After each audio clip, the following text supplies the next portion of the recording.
नमस्कार, बहुत स्वागत है आपका। मैं हूं आपके साथ ऋतु सिंह और आप देख रहे हैं न्यूज़ 18 का डिजिटल प्लेटफॉर्म। पिछले 1.5 सालों में दुनिया के अंदर जितनी हलचल हुई और जितने समीकरण बदले, उसने ये तो साबित कर दिया कि कुछ ही स्थायी नहीं होता।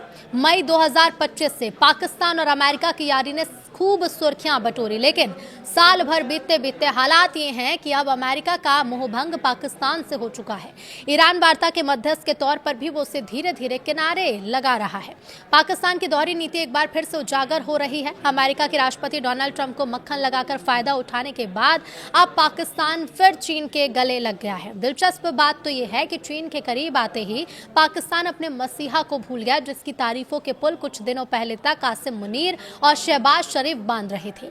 व्हाइट हाउस का हलाल खाकर इस्लामाबाद बीजिंग के चरणों में लौट रहा है, और इतना ही नहीं, जिसकी कृपा को ग्लोबल मंच से पाकिस्तान कई बार स्वीकार चुका, उसने अब उस तैशी की बात को भी काट दिया है। ट्रंप के दूसरे कार्यकाल में पाकिस्तान ने शुरू में उनकी खूब चापलूसी की। भारत के खिलाफ 2025 के ऑपरेशन सिंदूर के दौरान ट्रंप को मध्यस्थ के रूप में प्रोजेक्ट भी किया, नोबेल शांति पुरस्कार का प्रस्ताव दिया और कश्मीर के मुद्दे पर अमेरिकी हस्तक्षेप की मांग की। ट्रंप ने भी पाकिस्तान की बदले में जमकर तारीफ की। आर्मी चीफ कासिम मुनीर को फील्ड मार्शल कहा और दो बार व्हाइट हाउस का मेहमान बनने का मौका भी दिया। दावतें भी चली, लेकिन जब वास्तविक परीक्षा आई, पाकिस्तान ने अमेरिका को ठग लिया। तो कब ट्रंप को बड़ा झटका पाकिस्तान ने दिया। Gaza stabilization force. ट्रंप प्रशासन ने गाजा में स्थिरता के लिए अंतर्राष्ट्रीय बल बनाने की पहल की।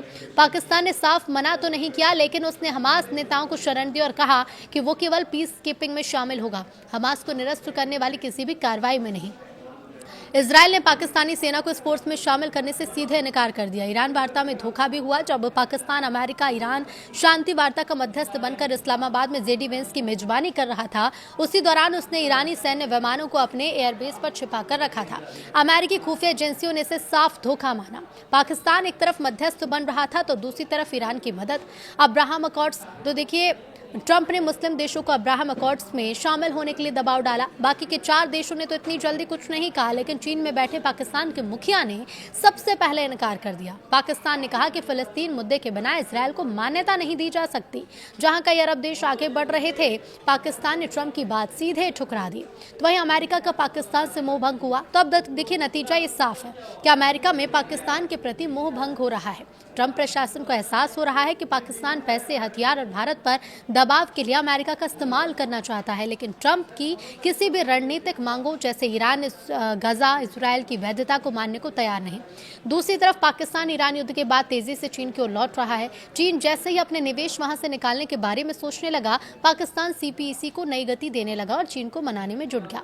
पाकिस्तान की खाऊ और ठगू नीति अमेरिका को समझ में आ गई, तभी तो वो उसे ट्रांजैक्शनल साझेदार से ज्यादा कुछ नहीं मान रहा है। ईरान सीज़फायर वार्ता में भी वो पाकिस्तान को दरकिनार कर कतर को प्राथमिकता दे रहा है।